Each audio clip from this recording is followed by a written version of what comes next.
राधे राधे, जय श्री कृष्णा।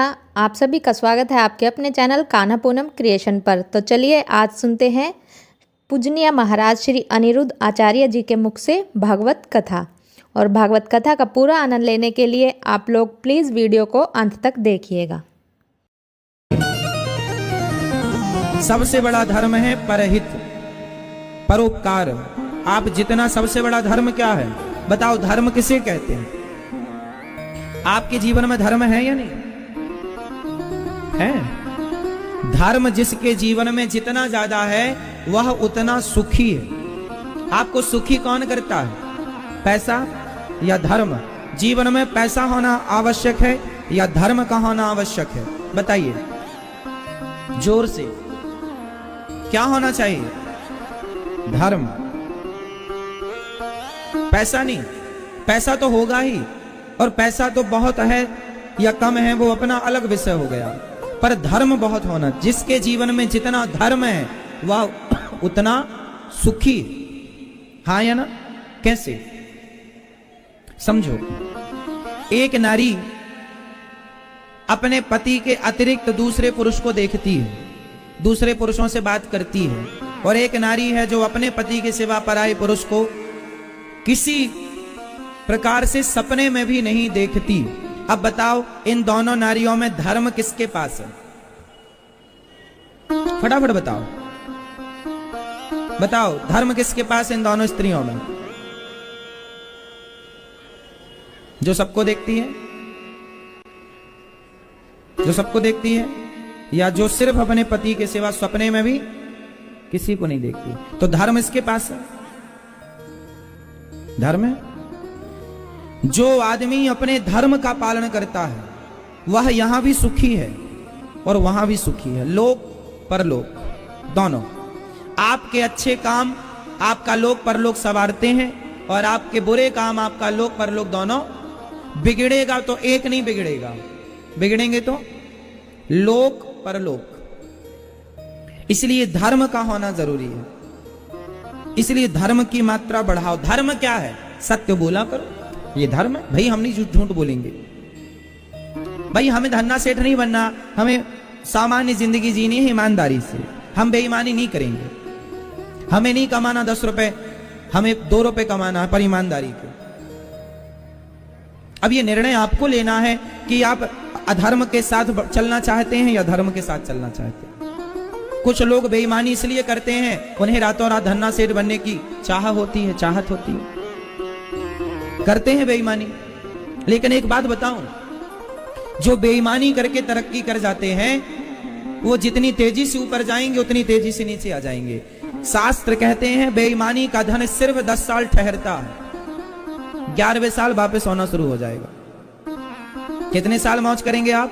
आप यदि बेईमानी कर रहे हैं तो सिर्फ 10 साल गिन लेना, डायरी बना लो अपनी, प्रैक्टिकल कर लो आप। शास्त्र वचन मिथ्या नहीं हो सकता। 10 साल तक आप आगे जाएंगे, 11वें साल आपका वो जितना अपने बेईमानी से कमाया दमड़ी निकाल के ले जाएगा वो।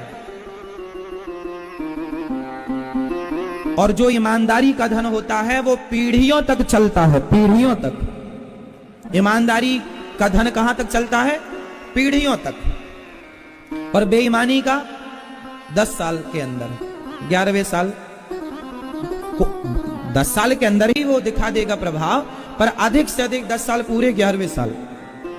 10 साल से ज्यादा शास्त्रों ने उसकी आज्ञा नहीं दी, दिख जाएगा। इसलिए बेईमानी सिर्फ 10 साल आपको मौज मस्ती करा सकती है, पर ईमानदारी सदाबहार है। अब आपको निर्णय लेना है कि बेईमानी के साथ चल रहना है या ईमानदारी के साथ। धर्म, भगवान श्री कृष्ण किसके साथ थे? पांडव और कौरव, 2 पक्ष थे ना। बताओ दोनों में भगवान ने किसका साथ दिया? किसका साथ दिया? पांडवों का। क्यों दिया? सवाल, क्यों दिया पांडवों का साथ भगवान ने? क्योंकि पांडवों के पक्ष में क्या था? क्या था? क्या था? धर्म। और कौरवों के पक्ष में क्या था? अधर्म। भगवान किसका साथ देते हैं? बस भगवान सदा जब भी साथ देंगे, आप कितने भी पावरफुल हो। पितामह भीष्म कितने पावरफुल थे, दानवीर कर्ण कितने पावरफुल थे, गुरु द्रोणाचार्य कितने पावरफुल थे, तो पावर आवर का साथ नहीं देते भगवान। भगवान हमेशा धर्म का साथ देते हैं। धर्म यदि कमजोर है तो उस कमजोर के साथ भगवान खड़े हो जाएंगे, और अधर्म स्ट्रांग है, उस स्ट्रांग का विनाश कर देंगे भगवान, धराशायी कर देंगे उस इमारत को। इसलिए धर्म के रास्ते पर चलो साहब, बेईमानी बहुत हो गई, ईमानदारी की रोटियां खाओ। आज दुनिया चमक के पीछे भाग रही है, मेरा बड़ा बंगला हो, बड़ी गाड़ी हो। अब बड़ी बंगले बड़ी गाड़ी की चाह है, अब चाह कैसे पूरी हो, कुछ भी करो, बेईमानी करके ही लोग पूरी कर रहे हैं। कंपटीशन का जमाना, उसने ऐसा घर बनाया मैं उससे बेहतर बनाऊंगा, भले बेईमानी करनी पड़े। अरे घर तो यहीं रह जाएगा तेरा, पर जो बेईमानी कर रहा है वो बेईमानी का पाप संग जाएगा। संग क्या जाएगा हमारे? धनानि भूमौ बसवश्च गोष्ठे नारी गृहद्वारी जनः श्मशाने देहश्चितायां परलोक मार्गे धर्मानुगो गच्छति जीवैकः। धनानि भूमौ, धन भूमि तक साथ देगा, यहां तक गाय बकरा बकरी भैंस ये सब घुड़शाला गौशाला तक साथ देंगे। पशवश्च गोष्ठे, नारी कहां तक साथ देगी? नारी गृह द्वारे, दरवाजे तक साथ देगी, द्वार तक। जब आदमी मरता है ना और उसकी अर्थी निकाली जाती है तो उसकी पत्नी द्वार तक ही आती है, उसके पीछे पीछे लोग द्वार पर ही रोक लेते हैं, हाँ या ना? लोग पत्नी को कहां रोक लेते हैं? तो पत्नी का साथ द्वार तक है। धनानि भूमौ पशवश्च गोष्ठे नारी गृहद्वारी, नारी घर के दरवाजे तक साथ देती है। जनः श्मशाने, परिवार के लोग रिश्तेदार कहां तक साथ देंगे? शमशान तक। परिवार कहां तक साथ देगा? शमशान तक। और देहश्चितायाम, शरीर चिता तक साथ देगा, चिता में जलने तक। और फिर धर्मानुगो गच्छति जीवै, कहा मनुष्य के साथ जाने वाला केवल उसका धर्म ही उसके संग जाएगा, अच्छा या बुरा उसके संग जाएगा। बस ना पत्नी ना पुत्र ना परिवार ना पैसा, इस धरा का इस धरा में सब धरा रह जाएगा। जो हमने अच्छा किया है संग जाएगा। क्यों ना हम अच्छा कर लें, बहुत पश्चाताप करोगे, बहुत पछताओगे यदि बुरा करोगे तो। बुरा करने में मजा बहुत आता है, लूटने में, ठगने में, धन्ना से ठोने में भी बड़ा मजा आता है, लेकिन जो उसके दुष्परिणाम है वो खाज की तरह है। खुजली जानते हैं? खुजली, खुजली को खुजवाने में बड़ा मजा आता है, लेकिन उसके बाद जो उसकी जलन होती है बड़ी असहनीय होती है, हाँ या ना? बोलो हाँ। खुजली को खुजलाने में क्या होता है? खुजली को खुजलाने में बहुत मजा आता है, पर बाद में जो उसकी जलन होती है वह असहनीय होती है, भयंकर जलन होती है। ये संसार भी ऐसे ही है, बेईमानी खुजली की तरह है, बहुत मजा आता है बेईमानी करने में, लेकिन उसके बाद जो उसका परिणाम मिलता है वो असहनीय होता है।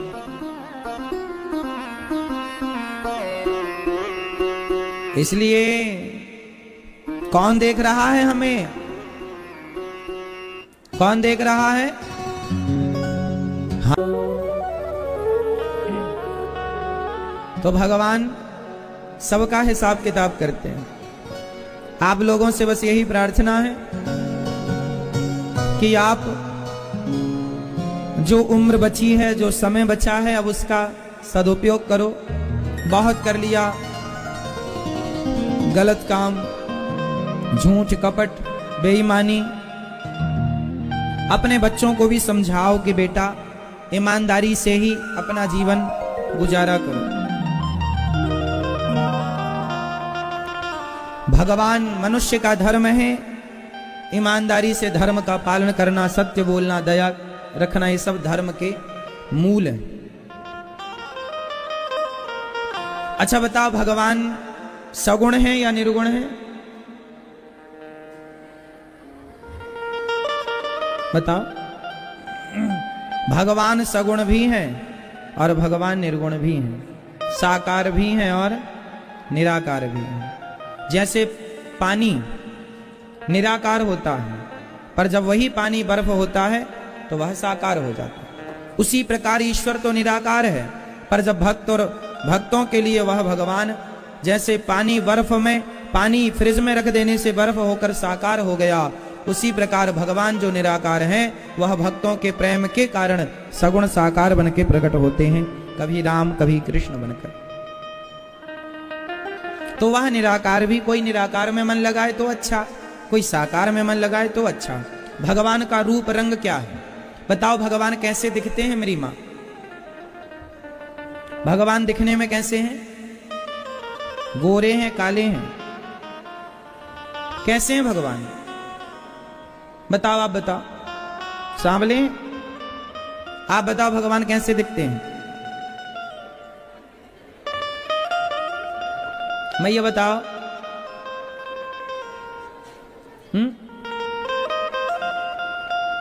आप बताओ।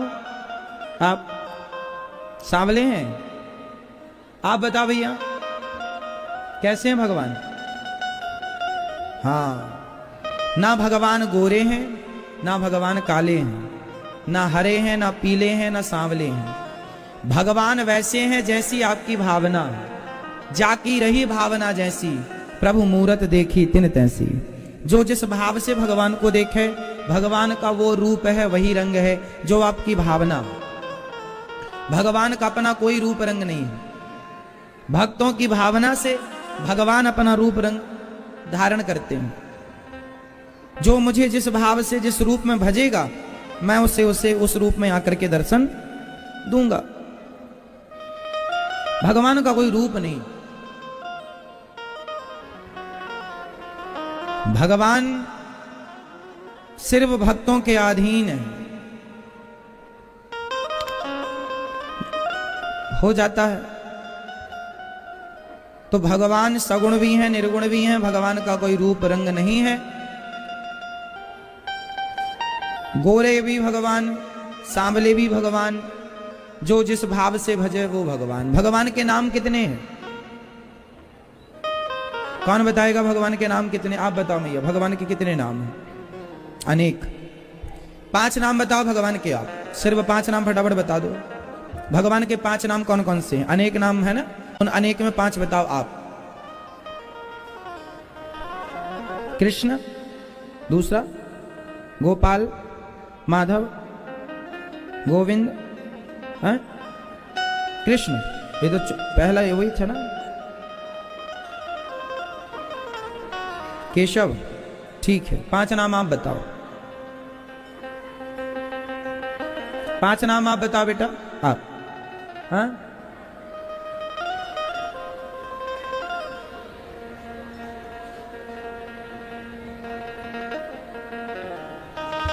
मेरे संग बोलो। श्री कृष्ण गोविंद हरे मुरारी हे नाथ नारायण वासुदेव। गिनो कितने हो गए?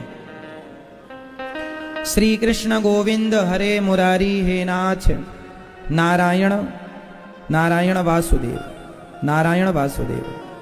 भगवान के इस कीर्तन में ही 5 नाम हैं। और भी नाथ भी आया है इसमें। तो नाथ विठल नाथ जी, द्वारिका नाथ जी, जगन्नाथ जी, ये नाथ में सब आ गए है ना। बद्रीनाथ जी, केदारनाथ जी, जगन्नाथ जी, रंगनाथ जी। तो नाथ में सब स्मरण हो गया, सभी जगह का स्मरण नाथ में। तो उसमें श्री कृष्ण 1, गोविंद 2। श्री कृष्ण गोविंद हरे मुरारी, मुरारी श्री कृष्ण गोविंद हरे। भगवान का नाम मुरारी क्यों पड़ा? मुर नाम के दैत्य को मारने से नाम मुरारी पड़ा। श्री कृष्ण, गर्गाचार्य जी ने नाम रखा गोविंद। गोविंद नाम किसने दिया था भगवान को? इंद्र ने। श्री कृष्ण गोविंद हरे मुरारी, मुरारी मुर नाम के दैत्य को मारकर। श्री कृष्ण गोविंद हरे मुरारी हे नाथ, हे नाथ मैं आपको कभी भूलू नहीं। हे नाथ बोलो, हे नाथ मैं आपको कभी भूलू नहीं। नाथ कौन है? नाथों के नाथ जगन्नाथ। जिनके नाथ जगन्नाथ हैं वो अनाथ कैसे हो सकते हैं? तो नाथ जगन्नाथ, नाथों के नाथ, नाथों के नाथ जगन्नाथ, श्री रंगनाथ। अब नाथ कितने हैं वो भी मैं आपको सुनाऊं। पहले नाथ जगन्नाथ, दूसरे नाथ रंगनाथ, तीसरे नाथ विट्ठलनाथ, चौथे श्रीनाथ, श्रीनाथ जी। बोलो हाँ, श्रीनाथ जी, श्रीनाथ। फिर बद्रीनाथ। अब छठे आप बताओ। हाँ हाँ, कौन से नाथ? द्वारिका नाथ। 6 नाथ ये हैं। अब जो नाथ, अब ये भगवान नारायण के नाम के नाथ हैं 6। अब शंकर जी के अलग हैं। शंकर जी के पशुपतिनाथ, केदारनाथ, है ना, तो वो नाथ अलग है, वो भगवान शिव के नाम के साथ जुड़े हैं। ये भगवान नारायण के नाम के साथ, भगवान के साथ नाथ जुड़े हैं। तो जब आप श्री कृष्ण गोविंद हरे मुरारी और हे नाथ, तो हे नाथ में ये 6 नाथ आ गए। मतलब भगवान 6 रूपों में विराजमान है ना।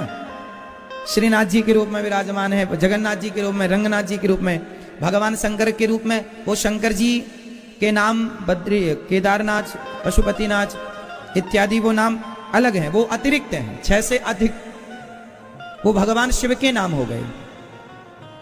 ये भगवान श्री कृष्ण के ही नाम है। भगवान श्री कृष्ण का ही एक नाम, भगवान नारायण का ही एक नाम रंगनाथ है, भगवान नारायण का ही एक नाथ, भगवान कृष्ण का ही एक नाथ जगन्नाथ है। तो ये भगवान कृष्ण के नाम है। इतने बहुत सारे नाम हैं, पर ये नाथ 6 रूप से जो आप सब जानते हैं। ठीक है, जब शिव सहस्त्र नाम पढ़ेंगे तो उसमें वो नाथ आएंगे। तो ये श्री कृष्ण गोविंद हरे मुरारी हे नाथ नारायण। श्री कृष्ण कौन है?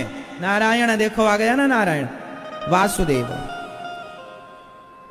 वसुदेव जी के पुत्र वासुदेव। तो हो गए ना। यदि नाथ को भी जोड़ लें तो 6 नाम है इसमें, और हमने पूछा था 5। भगवान का नाम है राम, रघुनंदन, राघव, मुरलीधर, मनमोहन, गिरिवरधारी, अनेक नाम है, अनंत। हरि अनंत, हरि कथा अनंता, कहां ही सुनहि बहु विधि सब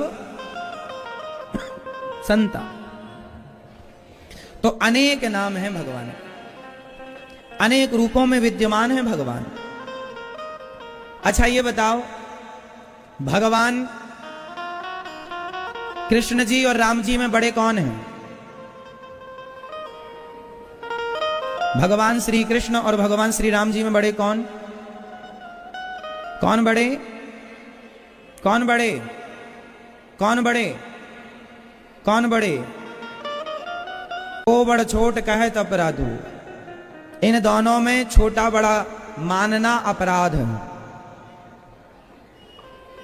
वही भगवान राम है, वही भगवान, उन्हीं का नाम राम है, उन्हीं का नाम कृष्ण है। वह नारायण ही राम बने, वह नारायण ही कृष्ण बने। चलो बताओ, भगवान शंकर में और भगवान नारायण में कौन बड़ा? कौन? भगवान नारायण ने 3 रूप बनाए, ब्रह्मा, विष्णु और महेश। बिजली एक होती है, बोलो हाँ। बिजली कितनी होती है? पर वह एक बिजली 3 फेसों में डिवाइड हो जाती है। 3 फेस होते हैं, 3 फेस। 3 फेसों में डिवाइड हो गई। किस लिए डिवाइड हुई? व्यवस्था के लिए, ताकि आपकी एसी चल पाए, आपका कूलर चल पाए, आपका मोबाइल चार्ज हो पाए। यदि 3 भागों में विभक्त ना होती, जो मेन लाइन है, यदि डायरेक्ट उस पर घर की अंटी फंसाएंगे तो ब्लास्ट हो जाएगा सब। तो वह एक बिजली 3 भागों में डिवाइड हो गई व्यवस्था के लिए। हाँ या ना? हाँ या ना? सही है या गलत है? उसी प्रकार भगवान एक श्रीमन नारायण, वह एक 3 भागों में डिवाइड हो गए, ब्रह्मा विष्णु महेश। एक रूप से ब्रह्मा बन के सृष्टि उत्पन्न करना, विष्णु बनकर पालन करना, शिव बनकर संहार करना। वह एक व्यवस्था के लिए 3 हो गए। इसलिए इन तीनों में भेद नहीं मानना चाहिए। हरि हरि और न भेद। 3 व्यवस्था, 3 काम के लिए 3 रूप में वो प्रकट हो गए। हाँ या ना? तो वह एक ही है। तो आप अब देखो, जब काशी में कोई आदमी मरता है तो शंकर जी कहते हैं काशी में मरने वाले की मुक्ति हो जाती है। पर आपको पता है काशी में जो आदमी मरता है शंकर जी उसे कौन सा मंत्र देते हैं? कौन सा मंत्र देते हैं? आप बताओ भैया, काशी में मरने वाले के कान में शंकर जी कौन सा मंत्र देते हैं? हाँ हाँ भैया ठीक कह रही हैं, आप बताओ, आप बताओ भैया, आप बीच वाली। जा सुनाम बल शंकर काशी देत सबहि समगति अविनाशी। राम नाम मंत्र कान में बोलते हैं भगवान शंकर, तो राम नाम बोलते ही, राम नाम सुनते ही काशी में मरने वाले की सदगति होती है। शंकर जी मोक्ष देते हैं पर राम नाम के बल पर देते हैं। ऐसा हम नहीं कह रहे हैं, गोस्वामी जी रामचरितमानस में कह रहे हैं। तो जो मुक्ति और मोक्ष देने का, परम धाम परम गति देने का जो डिपार्टमेंट है वह भगवान श्रीमन नारायण के पास। तो भगवान नारायण, भगवान श्री कृष्ण की शरण में रहो, भगवान श्री राम की शरण में रहो। राम और कृष्ण और नारायण ये तीनों एक ही हैं। चाहे हम राम कहें, चाहे हम कृष्ण कहें और चाहे हम नारायण कहें, तीनों का मतलब एक ही है। तो इसलिए मोक्ष भगवान ही दे सकते हैं। इसलिए भगवान नरसिंह मेहता के चरित्र में एक प्रसंग मिलता है। नरसिंह मेहता कुछ दिनों के लिए जंगल गए। उनके घर से भौजाई ने निकाल दिया, छोटे से थे। तो शिवजी के मंदिर में जाकर के वो शिवलिंग के ऊपर पड़े रहे। कुछ दिनों के बाद शंकर जी प्रसन्न हो गए कि ये भगत मेरे चरणों में पड़ा है। तो शंकर जी ने प्रसन्न होकर के नरसिंह जी से कहा, बेटा नरसिंह तू मांग, मुझसे क्या चाहता है? तो नरसिंह जी ने कहा, हे भोलेनाथ मुझको और कछु ना चाहिए, बस राधा कृष्ण मिलाई दे। हमें और कछु ना चाहिए, मुझको और कछु ना चाहिए, बस राधा कृष्ण मिलाई दे। हमें हे भोलेनाथ और कुछ ना चाहिए, हमें राधा कृष्ण का दर्शन कराओ। तब शंकर जी भगवान को, तब नरसिंह जी को लेकर शंकर जी वहां गए जहां भगवान श्री कृष्ण नित्य रास रचा रहे थे, गोलोक धाम में। तब भगवान शंकर जी ने नरसिंह जी को भगवान का दर्शन कराया। तो शंकर जी यदि आपसे प्रसन्न हो जाएं और आप कहें भगवान से मिलाओ, तो शंकर जी खुद आपको पकड़ के ले जाएंगे, चलो भगवान तक हम आपको पहुंचाते हैं। तो शंकर जी भी भगवान तक पहुंचाएंगे, खुद लेकर जाएंगे। राम नाम अंत में पहुंचना कहाँ है सबको? शंकर जी की शरण में भी आप हो तो शंकर जी अंत में आपको ले जाके भगवान के चरणों में बिठा देंगे, यहां बैठो, तुम्हारा कल्याण यहां से है ना। तो शंकर जी भी राम नाम, राम मंत्र से लोगों को परम गति प्रदान करते हैं। इसलिए एक भगवान की शरण में रहना ही समझदारी है। इसलिए कहो श्रीमन्नारायण चरणौ शरणं प्रपद्ये, श्रीमते नारायणाय नमः। श्रीमन्नारायण चरणौ शरणं प्रपद्ये, श्रीमते नारायणाय नमः। हे श्रीमन नारायण, मैं आपके चरणों की शरण ग्रहण करता हूं, हमें स्वीकार कीजिए। ये प्रार्थना है, ये समर्पण है। चलो महाभारत से अब कथा को, व्यास जी महाराज ने 17 पुराण लिखे पर शांति नहीं मिली। नारद जी ने कहा भागवत की रचना कीजिए तब शांति मिलेगी। भागवत जी की, नारद जी ने कहा मैं दासी पुत्र था पिछले जन्म में, पर भगवान की कृपा से मैं संतों की सेवा करके नारद ब्रह्मा पुत्र हो गया। अब मुझे किसी बात की जरूरत नहीं, कमी नहीं। नारद जी ने चतुश्लोकी भागवत का निरूपण कराया और व्यास जी महाराज ने भागवत की रचना उस 4 श्लोकों के आधार पर की। 18,000 श्लोकों का ग्रंथ तैयार किया व्यास जी ने। ये व्यास जी भगवान के पुत्र, भगवान के अवतार हैं। 24 अवतारों में 18वें अवतार। व्यास जी महाराज 24 अवतारों का वर्णन है। नारायण, नारद, हरि, कपिल देव, श्री राम, हंस, हयग्रीव, मोहिनी, दत्तात्रेय, सुखधाम, नरसिंह, वामन, व्यास जी, ऋषभदेव, कौमार, यज्ञ पुरुष, धनवंतरी, बुद्ध, कल की अवतार, पृथु राजा, बारह पुनि, कृष्ण चंद्र, भगवान परशुराम, मत्स्य, कमठ, ये 24 अवतार। व्यास जी महाराज 18वें अवतार है, जिन्होंने भागवत की शुरुआत महाभारत से की। आज महाभारत की चर्चा में आपको कुछ सुनाऊं जिससे आप बहुत कुछ सीखेंगे। महाभारत नाम क्या है? महाभारत। महाभारत ही नाम क्यों पड़ा? क्योंकि उस युद्ध में पूरे भारत से लोग युद्ध करने आए थे। पूरा भारत। बताओ भारत कितना बड़ा है? भारत का क्षेत्रफल कितना है? कितना बड़ा है भारत? आज आप कहते हैं कि समुद्र तक भारत है, कन्याकुमारी से, कश्मीर से कन्याकुमारी तक भारत है। आप यही तो कहते हैं, पर यह व्याख्या जो आप करते हैं भारत की गलत है। कश्मीर से कन्याकुमारी तक भारत है, यह गलत है। भारत कहां तक है? इस संसार में जहां जहां पृथ्वी है, बोलो, इस संसार में जहां जहां पृथ्वी है, जहां जहां आप खड़े हो सकते हैं, वो सारी जमीन भारत की राम जी के और भगवान श्री कृष्ण के जमाने में थी। सप्त द्वीपवती महीम, राम जी 7 द्वीपों के राजा थे। राम जी सिर्फ अयोध्या के राजा थे ना मेरी मां।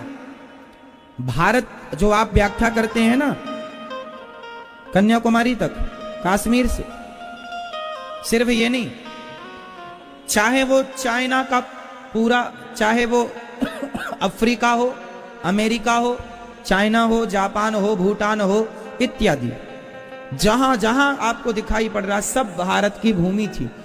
पर ये सब खाली पड़ा था, ये टापू थे ना समुद्र के।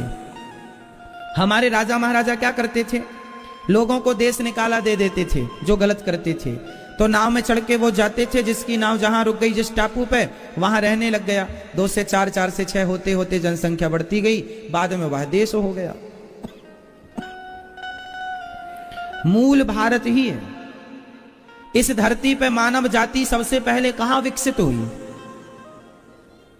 मानव जाति का जो प्रथम जिक्र है वेद पुराणों में, वह भारत का जिक्र है।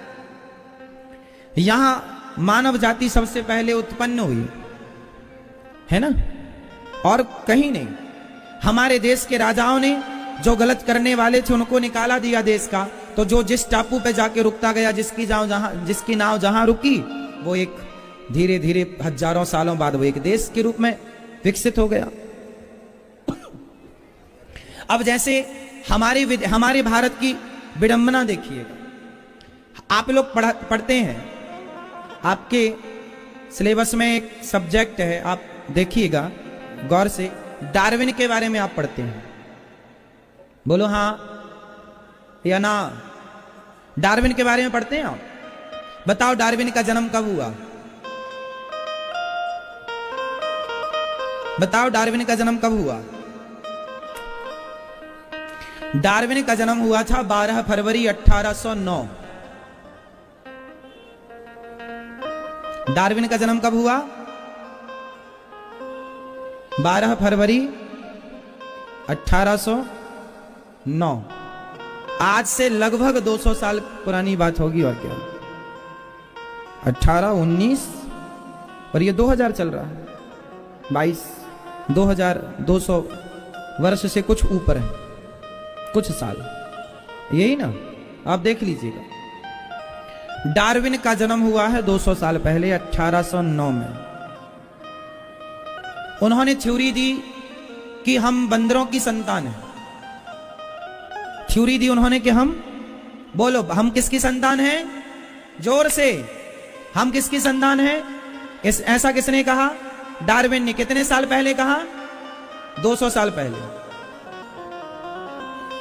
और 400 साल पहले गोस्वामी तुलसीदास जी ने, हजारों साल पहले श्री वाल्मीकि जी ने रामायण लिख दी।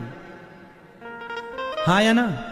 डार्विन के पहले, तुलसीदास जी तो और पहले थे ना, 1500 की बात है गोस्वामी तुलसीदास जी का जन्म, लगभग 1500 के लगभग का जन्म है गोस्वामी जी का। तो गोस्वामी तुलसीदास जी का जन्म पहले हुआ है, डार्विन का जन्म बाद में हुआ है। पर विडंबना देखिए कि आप डार्विन की बात पर तो यकीन कर रहे हैं, पर अपने ऋषि मुनि गोस्वामी तुलसीदास जी जैसे महापुरुषों की बातों पर आप यकीन नहीं कर रहे हैं। हम ऋषियों की संतान हैं, आप इस पर यकीन नहीं कर रहे हैं। आप बंदरों की संतान हैं, इस पर आप यकीन कर रहे हैं। सिलेबस में पढ़ाया जाता है कि आप बंदरों की संतान हैं, लेकिन ऋषि मुनियों की संतान है। हमारे बंदर की संतान डार्विन ने 200 साल पहले की। और राम जी इस धरती पर कितने साल पहले थे? बताओ, राम जी इस धरती पर कितने साल पहले थे? फटाफट बताओ। राम जी इस धरती पर लगभग 8 लाख वर्ष पहले थे। कितने साल पहले? कितने साल पहले? इसलिए आपको महापुरुषों की बातों पर यकीन करना चाहिए।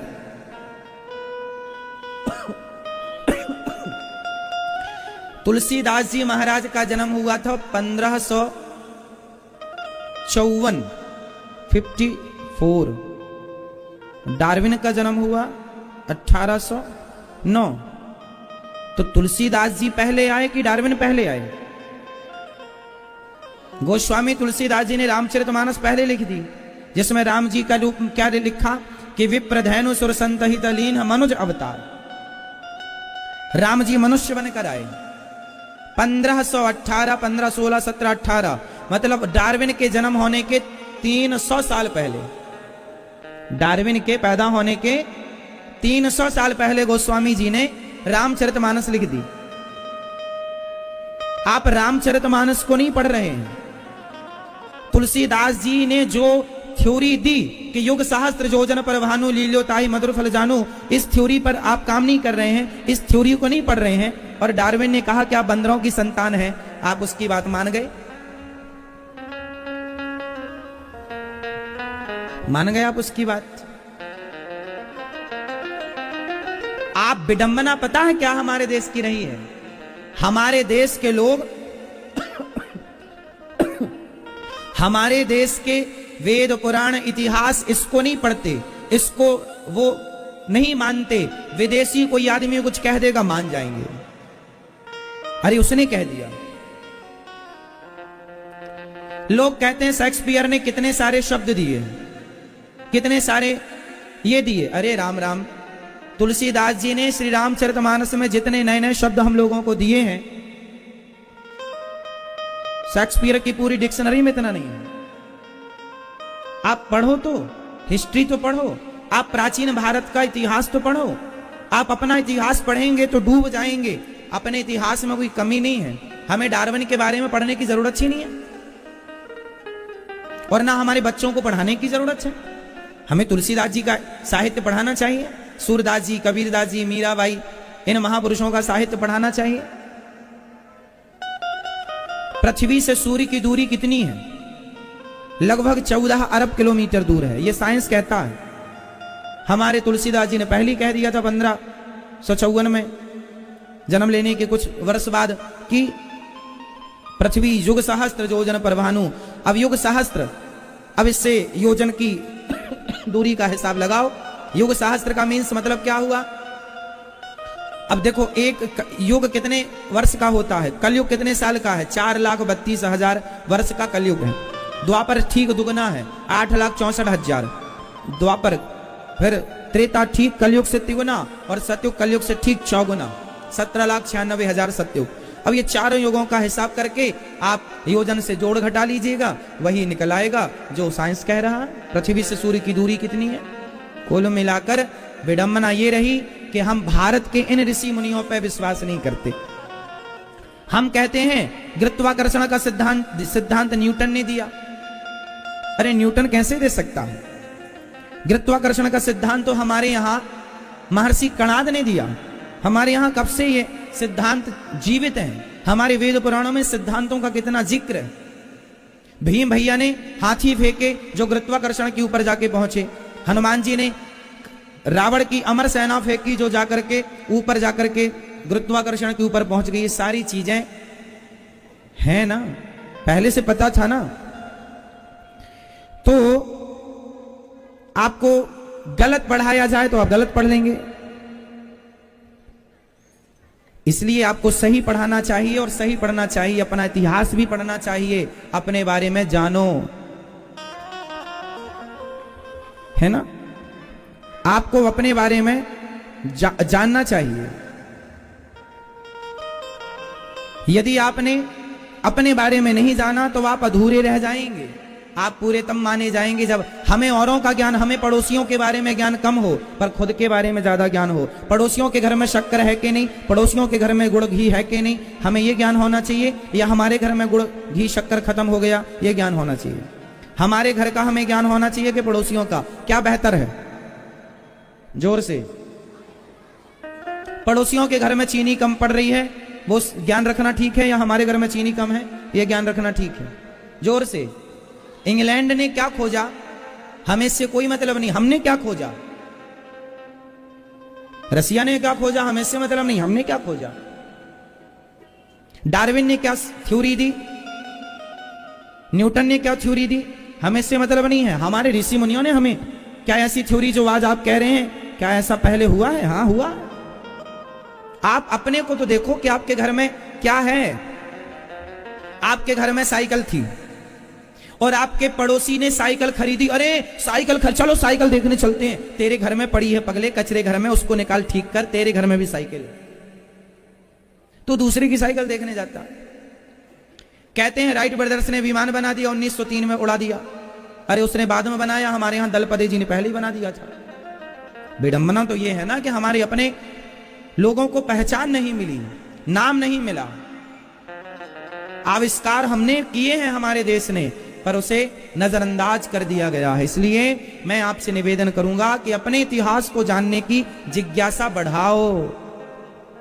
क्या जानना है? अपने देश के इतिहास को, अपने आप को जानो। हमारे ऋषि मुनियों ने हमें क्या दिया, हम देश को क्या दे रहे हैं, हम कौन सा सिद्धांत दे रहे हैं, है ना। चलो, पापों को जैसे आग की एक चिंगारी बड़े से बड़े ढेर को जला देती है, ऐसे जीवन में किया गया एक पुण्य बड़े से बड़े पाप को समाप्त कर देता है। बिना पुण्य के व्यक्ति अपने पापों को नहीं मिटा सकता। पुण्य की आग है जो पापों को जलाकर भस्म कर देती है। शरणागति की आग है जो पापों को जलाकर भस्म कर देती है। प्रिय भक्तों, बहुत बहुत स्वागत आप सभी भक्तजनों का। कल की कथा में हम लोगों ने सुना कि धुंधकारी जैसा महान पापी भागवत श्रवण करके उनकी परम गति हुई। जो भागवत सुनता है उसकी सदगति होती ही होती है। भागवत जी एक प्रश्न से प्रारंभ होती हैं। भागवत जी के श्रोता कौन है और वक्ता कौन है? सुखदेव भगवान तो हैं वक्ता और श्री परीक्षित जी हैं श्रोता। भागवत जी का प्रथम प्रश्न है कि मनुष्य का धर्म क्या है।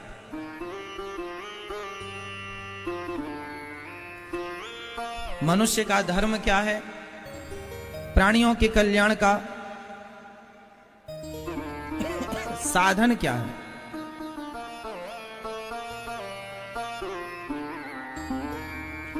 प्राणियों का कल्याण कैसे हो? मनुष्य का धर्म क्या है? देखिए, धर्म की बातें जहां हो समझ लेना चाहिए कि वहां पर सतयुग चालू है। 4 युग होते हैं ना, सतयुग, त्रेता, द्वापर, कलयुग।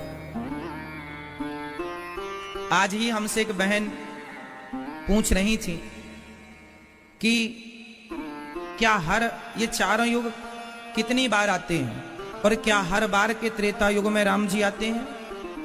तो इसको समझ लेते हैं।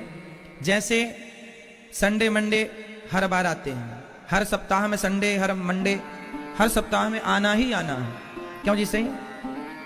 उसी प्रकार जैसे संडे मंडे ट्यूसडे इत्यादि हैं, ऐसे सतयुग त्रेता द्वापर कलयुग, सतयुग त्रेता द्वापर कलयुग, ऐसे चक्कर है ये। अब आप कहेंगे कि हर बार त्रेता, हर बार द्वापर, हर बार कलयुग, हर बार सतयुग, हाँ आता है। अब आप कहेंगे तो हर बार त्रेता युग में राम जी आते होंगे? नहीं, संडे तो हर हफ्ता आता है, लेकिन हर संडे को आप बच्चों के साथ घूमने नहीं जाते, किसी किसी संडे जाते हैं। भाई संडे तो हर बार आता है, हर सप्ताह आता है, हाँ या ना? संडे तो हर सप्ताह आता है, लेकिन हर संडे को आप बच्चों के साथ घूमने नहीं जाते, किसी किसी संडे जाते हैं, हाँ या ना? उसी तरह त्रेता युग तो हर बार आता है, पर हर त्रेता युग में राम जी नहीं आते। कलयुग तो हर बार आता है, पर हर बार के कलयुग में कल की भगवान नहीं आते, इस कलयुग में आने वाले हैं। युगे युगे किसी किसी कल्प में भगवान का अवतार होता है, हर त्रेता में नहीं, हर द्वापर में नहीं, हर द्वापर में श्री कृष्ण का अवतार नहीं होता, किसी किसी द्वापर में, किसी किसी संडे आप जाते हैं। कभी कभी परित्राणाय साधूनां विनाशाय च दुष्कृताम धर्म संस्थापनार्थाय संभवामि युगे युगे, युगों युगों में, युग युग में नहीं, युगे युगे कभी कभी, कभी कभी भगवान का अवतार होता है। ये सतयुग, त्रेता, द्वापर, कलयुग तो ऐसे ही चलते हैं क्रम, सोमवार मंगलवार बुधवार की तरह, ठीक है, ऐसे ही क्रम चलता है। तो भगवान, अब ये बताओ सतयुग किसे कहते हैं, त्रेता, द्वापर और कलयुग किसे कहते हैं? आप अपने विचारों से देखो, युग बदलता, युग कैसे बदलता है, युग कैसे बदलता है? अभी कौन सा युग चल रहा है? बताओ अभी कौन सा युग चल रहा है? बताओ, आप बताओ बेटा, आप बताओ। सतयुग। आप बताओ कौन सा युग चल रहा है? आप बताओ मैया, आप किस युग में रहती हैं?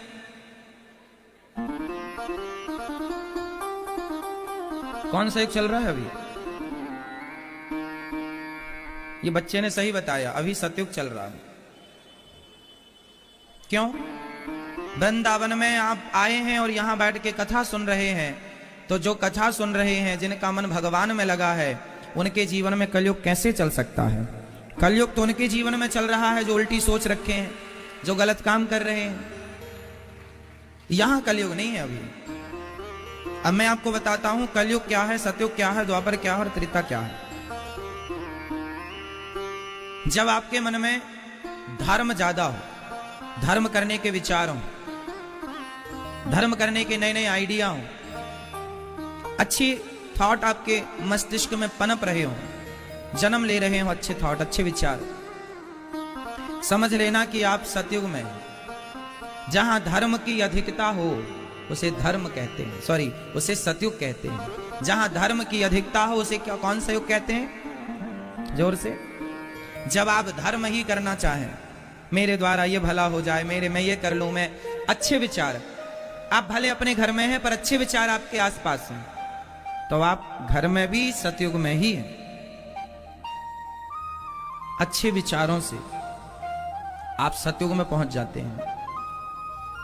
त्रेता युग, जब आप अपने कर्म के लिए बढ़ते हैं, मैं ये काम कर लूं, मेरा काम करना जरूरी है, काम, डॉक्टर का काम है सुई लगाना, डॉक्टर का काम है ऑपरेशन करना, डॉक्टर का काम है मरीज का विधिवत इलाज करना, वो अपने कर्म में लगा हुआ है।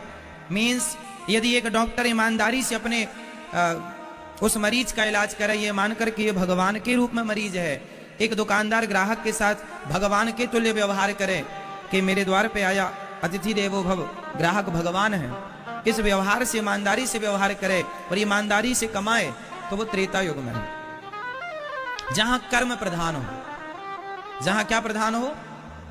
धर्म प्रधान हो तो सतयुग, कर्म प्रधान हो तो त्रेता। और द्वापर में क्या है आप बताओ? द्वापर में जहां प्रेम हो, जब आपके हृदय में प्रेम जाग जाए, बच्चों के लिए, मां के लिए, पत्नी के लिए, पति के लिए, परिवार के लिए, गाय के लिए, अपनों के लिए, छोटे से खेलते बच्चे के लिए, किसी को दयावश आपके प्रेम जाग जाए, अरे राम राम देखो कितना परेशान है, प्रेम पूर्वक आप उसकी मदद कर दें, हेल्प कर दें। जब आप प्रेम में प्रवेश करते हैं, प्रेम, है ना, तो आप द्वापर में पहुंच जाते हैं। क्योंकि द्वापर में भगवान श्री कृष्ण ने क्या किया है, और त्रेता में राम जी ने कर्म, और सतयुग में धर्म। सतयुग में क्या है? धर्म। त्रेता में क्या है? कर्म। और द्वापर में प्रेम। द्वापर में प्रेम है, गोपियों से प्रेम, यशोदा माँ से प्रेम। प्रेम है तब तो माँ बांधती है ना। भगवान जगत के पालनहार को कोई बांध सके, पॉसिबल है? मैया जगत के पालनहार को कोई बांध सकता है? मैया ने बांधा ना, यशोदा मैया ने उखल से।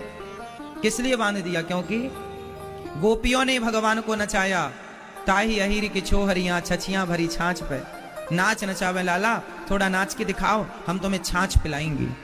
जो जगत को नचाने वाला है वो छाछ के लिए नाच रहे हैं। किसके कारण? किसके कारण? गोपियों के घर घर जाके मटकी तोड़ना, माखन खाना, क्यों? किसके कारण? गोपियां बुलाया करती थी। जिस दिन भगवान माखन चुराने नहीं जाते थे, गोपियां रोया करती थी कि आज हमारे घर क्यों नहीं आए।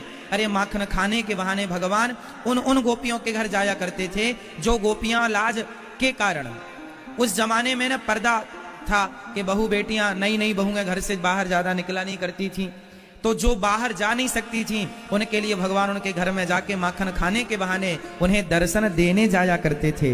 ये माखन चुराना नहीं है, उनको दर्शन देना था, जो दर्शन करने यशोदा मैया के घर नहीं आ सकती थी। तो भगवान जा जा के क्या करते हैं? प्रेम लुटाते हैं। रास रचाना मतलब क्या था? प्रेम था। गैया चराना मतलब क्या था? गायों से प्रेम था। ग्वाल वालों के संग खेलना क्या था? प्रेम था। तो द्वापर में क्या है? जोर से मैया, द्वापर में क्या है? पीछे वाली मैया, द्वापर में क्या है? और सतयुग में? सतयुग में क्या है? पीछे मैया बताओ मेरी मां, सतयुग में क्या ज्यादा है? धर्म। त्रेता में? त्रेता में और द्वापर में? अब कलयुग में आप बताओ, बताओ कलयुग में क्या है?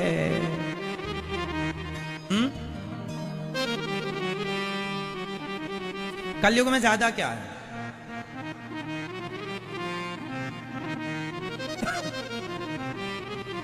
कलयुग को कैसे पहचानेंगे कि कलयुग है?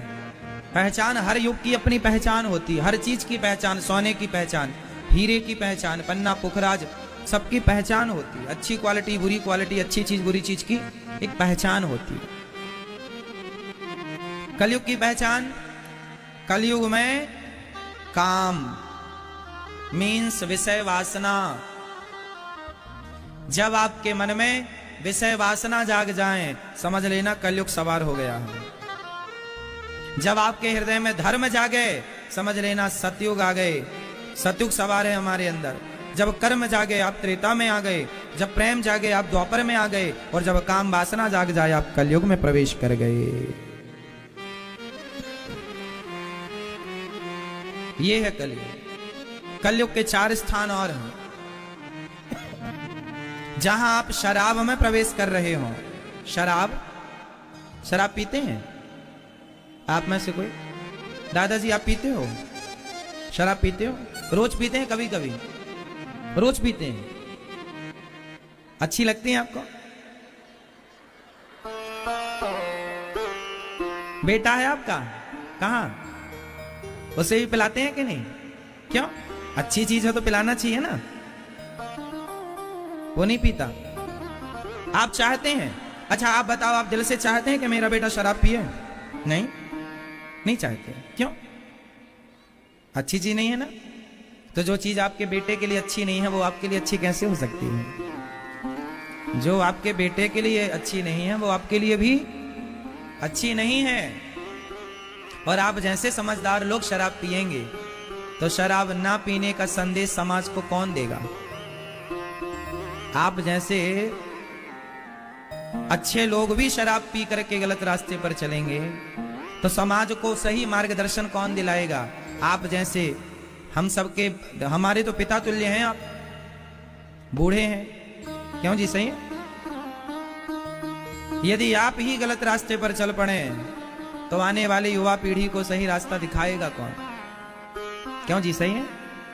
तो शराब पीना सही है? छोड़ दीजिएगा। जहां शराब है वहां कलयुग है, उसमें कोई किंतु नहीं, कोई परंतु नहीं। इसलिए जहां शराब है वहां शराब क्या करती है? बुद्धि भ्रष्ट करती है, हाँ या ना? जहां बुद्धि शराब पिए तो कलयुग बुद्धि में बैठा, भ्रष्ट कर दिया, झगड़ा कलह कराता है शराब। कलह जहां हो वही तो कली है, इसका नाम है कलयुग। कली, कली मीन्स कलह। जहां कलह हो, जिसके कारण कलह हो, वही कलयुग है। कली का प्रथम काम है कलह कराना, और शराब कलह का मूल कारण है। शराबी आदमी कलह, लोग कहते हैं ना बहुत कलह, ये कलह मीन्स गांव का शब्द प्रयोग है। ये कलह गांव में, अरे बहुत कलह करता है। कलह जानते हैं साहब? कलह मीन्स ये गांव की भाषा है। बहुत कलह करता है मीन्स बहुत झगड़ा करता है, बहुत परेशान करता है। तो कलयुग जो कलह कराए, जो परेशान करे, जो परेशान कराए, वो कलयुग। और शराब इसका पहला स्थान है। कलयुग जब भी सवार होगा आप पर तो शराब के माध्यम से। इसलिए शराब ना पीजिए साहब, आपकी भलाई है ना? समाज के लिए आप बहुत कुछ सिखाने वाले बन सकते हैं। हम जैसे बच्चों को आप बड़ा ज्ञान दे सकते हैं। आपके अड़ोस पड़ोस में बच्चे तो रहते होंगे हम जैसे, समझाओ बेटा सही रास्ते पे चलो। हमारे देश का बुजुर्ग जिम्मेदार हो गया तो बच्चे जिम्मेदार हो जाएंगे। बुजुर्ग ही तो जिम्मेदार नहीं है, आप जैसे लोग। शराब पीना मतलब गैर जिम्मेदार है। जो शराब पी रहा है वह गैर जिम्मेदार आदमी है, क्योंकि वह अपने परिवार को गलत रास्ते पर ले जा रहा है। भाई बाप शराब पिएगा तो बेटा क्या सीखेगा? आप शराब पी के अपनी पत्नी से लड़ेंगे, आप शराब पीकर अपनी मां से लड़ेंगे, तो आपके बच्चे क्या सीखेंगे, क्या देखेंगे, आपसे क्या प्रेरणा लेंगे वो? इसलिए हमारी गलती का परिणाम हमारी संतान ना भोगे, ये ख्याल रखना चाहिए। हमारी गलती से कल को आपका बेटा शराबी हो गया तो आप अपने आप को जीवन भर माफ ना कर पाएंगे। एक सज्जन मेरे पास आ गए, वो यहां पे कैंसर हो गया, उनके मुंह पे कैंसर हो गया। हमने पूछा क्यों कैंसर? वो कुछ खा नहीं पाते। अब उनके यहाँ पे नली पड़ी हुई है यहाँ पे, तो यहाँ से सब वो लिक्विड के रूप में ग्रहण करते हैं। हमने कहा ये सब क्या हाल हो गया? बोले महाराज जी गुटखा खाते थे, कैंसर हो गया। हमने कहा अब खाते हो? नहीं नहीं अब नहीं खाते। हमने कहा तो पहले ही ना खाए होते तो ये दुर्गति ना होती। रोने लगे। महाराज जी क्या बताएं, अब वो आदमी, मैंने कहा अब आपको माफी तब मिलेगी जब आप और लोगों को गुटखा खाने से रोकेंगे। अपने आप को दिखाओ कि देखो मैं गुटखा खाता था तो मेरी ये दुर्दशा है, तुम खा रहे हो तुम्हारी क्या होगी। मैंने कहा हजारों को तुम रोक दोगे तब तुम्हारे पापों से तुम्हें मुक्ति मिल जाएगी। ये तुम्हारे पापों का दंड है। अब सबको रोको कि ये गुटखा ना खाएं, ये गलत रास्ते पर ना चले। वो ऐसे ही करते हैं, अपने शहर अपने क्षेत्र के लोगों को, बच्चों को प्रेरित करते हैं अपने आप को दिखाकर, मुझे देखो, मुझे, मैं खा नहीं पा रहा हूं, पेट भर पानी नहीं पी पा रहा हूं, नली पड़ी है यहाँ, कैंसर के कारण मुंह बिल्कुल खराब हो चुका है, बोल नहीं पा रहे हैं, वो ऐसे करते रहते हैं, ठीक से बोल नहीं पाते। लिख कर उसमें ले खड़े रहते हैं चौराहे पर, देखो मैंने गुटखा खाया तो मेरी ये दुर्दशा है, मुझे देख लो, तुम खा रहे हो तुम्हारी ये हो जाएगी। इसलिए क्यों अनमोल मानव का शरीर क्यों बिगाड़ रहे हो? इसलिए कलयुग का पहला स्थान है शराब, फिर द्यूतम जुआ। क्या है? द्यूतम पानम स्त्रियः शूना। जुआ, जहां जुआ होता है कलयुग वहां भी प्रवेश, जहां जुआ है वहां भी कलह है। इसलिए जुआ, आप जुआ खेलते हैं? जुआ भी खेलते हैं? यह भी कलयुग का स्थान है। कलयुग यहां से भी, तो आपके यहां तो दो दो जगह से प्रवेश कर रहा है। घर में तो बड़ी अशांति होगी फिर। शांति हो ही नहीं सकती। कलयुग घुसा पड़ा है आपके घर में, और ये कलयुग जिसके घर में ऐसे घुस जाता है ना, जुआ खेला था कौरवों ने तो नाश नहीं हुआ, सर्वनाश हो गया। मैया को जगा दो, सोने लग गई अभी से।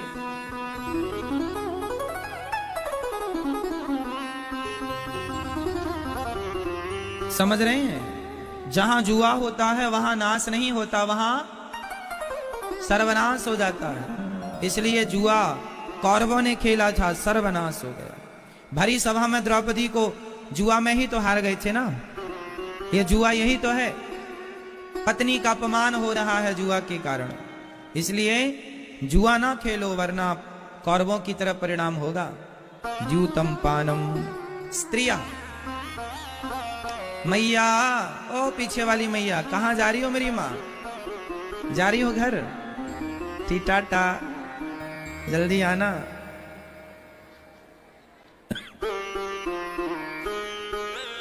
द्यूतम पानम, जहां जुआ है, शराब है, स्त्रिया। कलयुग का पहला ठिकाना जुआ, शराब, तीसरा स्त्रिया। जो पराई नारी, पराये पुरुष पर दृष्टि रखे, उन पर भी कलयुग सवार होता है। चरित्रहीनता, चरित्रहीन लोगों से बचना। यदि आप में से कोई किसी पर नारी पर नजर रखे हुए है, किसी पर पुरुष पर नजर रखे हुए है, तो अपनी नजरें समेट लो और नजरें भगवान के चरणों में रखो। किसी और पे नजरें रखोगे तो सर्वनाश हो जाएगा। रावण की नजरें माता सीता पर क्या लग गई? सर्वनाश हो गया। क्या स्पर्श क्या कर लिया माता सीता को? सर्वनाश हो गया कि नहीं? बोलो हाँ या ना। इसलिए पराई नारी से बहुत बचना है। यदि स्पर्श भी कर लिया पर नारी का गलत निगाहों से, तो सर्वनाश की गिनती गिनना शुरू कर देना। पर नारी पैनी छुरी, तीन तरफ से खाए, धन हरे यौवन हरे, घोर नरक ले जाए। स्त्रिया, रावण जैसे पर सर्वनाश रावण, कर जोरे सुरदिशिप विनीता, भ्रगुटि बिलोकत सकल सभीता। जिस रावण के यहाँ देवता हाथ जोड़ के खड़े रहते थे, जिस रावण के यहाँ देवता थर थर कांपा करते थे, वो रावण का सर्वनाश हो गया पराई स्त्री के चक्कर में। हाँ या ना? और सूर्पनखा की नाक किसके कारण कट गई? पराये पुरुष के चक्कर में। ये दोनों भाई बहन एक सी थे। भाई दूसरे की स्त्रियों पर नजर रखता था और ये दूसरे पुरुषों पर। सूर्पनखा और रावण, तो नाक कट गई। तो इस प्रकार द्यूतम पानम स्त्रियः सूना। कलयुग का चौथा स्थान मांस, अंडा, मुर्गी, मछली। मांस खाते हैं आप? आप खाती हो मैया पीछे वाली? आप खाते हो मांस? मांस ना खाना। लोग खाते हैं मांस। इन सब बुराइयों से बचना चाहिए। मांस इत्यादि का सेवन कदापि नहीं, कभी नहीं करना चाहिए। चलो, तो ये 4 स्थान है कलयुग के। तो और 5वां है बेईमानी का धन, काम वासना। ये सब जो नारी का हमने कहा ना, ये काम वासना ही आ गई। जहां काम वहां कलयुग। काम भी 2 प्रकार का होता है। जो आदमी अपनी पत्नी और अपनी पति में ही खुश है, वह तो ब्रह्मचारी है। और जो अपनी पत्नी और अपने पति के अतिरिक्त पराई स्त्री पुरुष पर नजरें हैं, वह काम कलयुग को बुलाने वाला है। तो आपको ऐसे कुसंग से बचना है और सबको बचाना है। तो मानव का धर्म, हमारा धर्म क्या है? हमारा धर्म है परहित सरिस, धर्म नहीं भाई, पर पीड़ा सम नहीं अधमा। तो भगवान, युद्ध जब महाभारत का हुआ, हमें क्या सीख मिली महाभारत से? महाभारत से हमें यह शिक्षा मिलती है कि जब महाभारत हुआ तो पूरा विश्व इकट्ठा होकर युद्ध कर रहा था। कोई लोग कौरवों के पक्ष से, कुछ लोग पांडवों के पक्ष से। अच्छा बताओ, सेना किसकी ज्यादा दमदार थी, ज्यादा ताकतवर किसकी सेना थी? ज्यादा ताकतवर सेना किसकी थी? कौरवों की। पर जीत किसकी हुई? पांडवों की। जरूरी नहीं है, फर्क नहीं पड़ता इससे कि आप ज्यादा पावरफुल हैं। अच्छा, कौरवों के सलाहकार कौन थे? कौरवों को सलाह कौन दे रहा था? जोर से, जोर से। शकुनी। और भगवान अर्जुन को सलाह कौन दे रहा था? भगवान श्री। सलाहकार कृष्ण जैसे होंगे तो युद्ध जीता जाएगा। जीवन में विजय तब मिलती है जब आपके सलाहकार अच्छे से अच्छे हों। कृष्ण कृष्ण महाबाहो भक्तानां भयंकर त्वमेको दह्यमानानां ब्रह्म त्वमेको दह्यमानानां। अब भगवान की शरण में अर्जुन आए और कहते हैं त्वमेको दह्यमानानां मप वर्गोसि संसृते। हे प्रभु, मैं आपकी शरण में हूं, मेरी रक्षा करो। आप देख रहे हैं अश्वत्थामा ने मुझे मारने के लिए ब्रह्मास्त्र चलाया। भगवान तुरंत कहते हैं अर्जुन धैर्य रखो और चिंता ना करो, तुम भी ब्रह्मास्त्र चलाया। दोनों ब्रह्मास्त्र को भगवान ने शांत किया। द्रौपदी के सामने अश्वत्थामा को लाया गया। द्रौपदी से कहा इसे छोड़ दो। द्रौपदी से पूछा क्या करें? मुच्यताम मुच्यतामेष ब्राह्मणो नितराम गुरु। इसे छोड़ दो क्योंकि ये गुरु पुत्र है। द्रौपदी ने कहा, देखो द्रौपदी माँ ने क्या कहा कि इसे छोड़ दो। माँ रोदिदस्य जननी गौतमी पति देवता। इसकी माँ गौतमी इसके लिए रोएगी, इसलिए इसे छोड़ दो। इसको मार देने से हमारे मरे हुए बच्चे जीवित तो नहीं हो सकते, इसलिए इसे छोड़ दो। द्रौपदी माँ के अंदर दया धर्म का मूल है, पाप मूल अभिमान। तुलसी दया न छोड़िए जब तक घट में प्राण, जब तक घट में प्राण। दया धर्म का मूल है। द्रौपदी कहती हैं इसे छोड़ दो, इसकी मां रोएगी। मां ही एक मां की फिक्र कर सकती है, इसलिए द्रौपदी मां है ना, मां। और मां एक मां की फिक्र करे। द्रौपदी कहती हैं इसकी मां रोएगी, इसे मार दोगे तो जैसे मैं बच्चों के लिए रो रही हूं, इसे मार देने से मेरे मरे हुए बच्चे जीवित नहीं होंगे, इसलिए इसे मारो मत। अगर आपको ये वीडियो अच्छी लगी हो तो प्लीज़ वीडियो को लाइक और कमेंट बॉक्स में सिर्फ एक राधे राधे जरूर लिखना। और ऐसी ही ज्ञानवर्धक वीडियो भगवत कथा सुनने के लिए आप हमारे चैनल को सब्सक्राइब करके बेल आइकन ऑल पे प्रेस करना, ताकि आने वाली वीडियो का हर नोटिफिकेशन आपको मिले। राधे राधे, जय श्री कृष्णा।